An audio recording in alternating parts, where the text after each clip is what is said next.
Obama wants to control the web.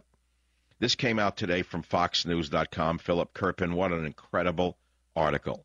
Now, you've heard us say that Obama is a Marxist. Now, you say, well, you're just making that up. And I say, if it walks like a Marxist, if it talks like a Marxist, if it tries to push policies that are Marxist, if it hangs around with Marxists, it must be a Marxist, right? And we're not talking about Groucho, Harpo, or Chico. We're talking about Carl. We're talking about the Marxists inside the Obama White House who want to control the web. Who are they? There is a woman named Susan Crawford, title Special Assistant for Science, Technology, and Innovation. Who is she? Well, we'll have to tell you a little bit more about it. She said to the Wall Street Journal, we should do a better job as a nation of making sure fast, affordable broadband is as ubiquitous as electricity, water, snail mail, or any other public utility. What does she mean by that? The agenda of her organization is to transform access to the Internet into a government entitlement project with all of the necessary government intrusion and control in order to guarantee the Internet is available to everyone in the world. Now, it gets even more interesting. You ready for this? Listed alongside the participating organizations in this desire for net neutrality is a group ubiquitously entitled Free Press. Who are they? Free Press is the biggest advocacy organization pushing the Obama administration to adopt sweeping regulations of the Internet. Who is Free Press?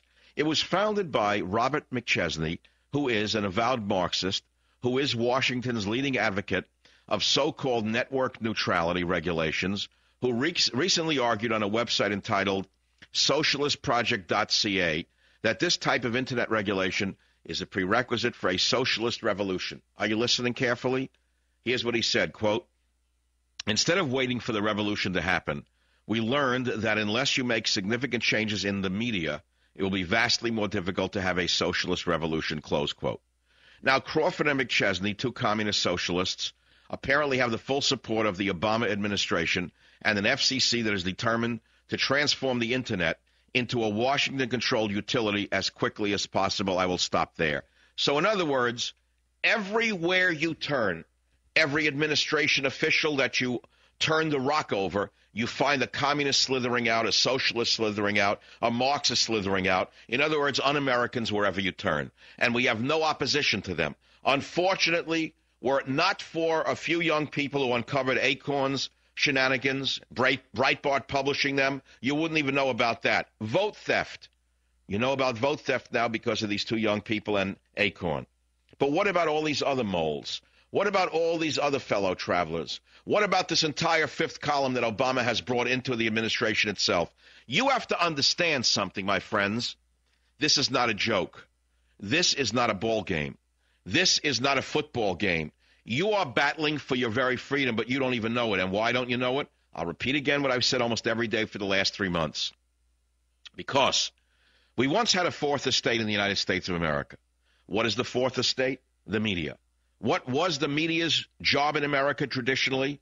To criticize corrupt government officials, to keep them somewhat straight.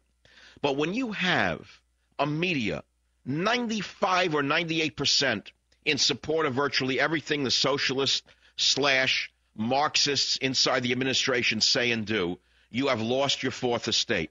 Now, when you combine the fact that the fourth estate is missing with the fifth column, what you have is a very dangerous situation. 1-800-449-8255. I'm Michael Savage. I'll be right back. Savage.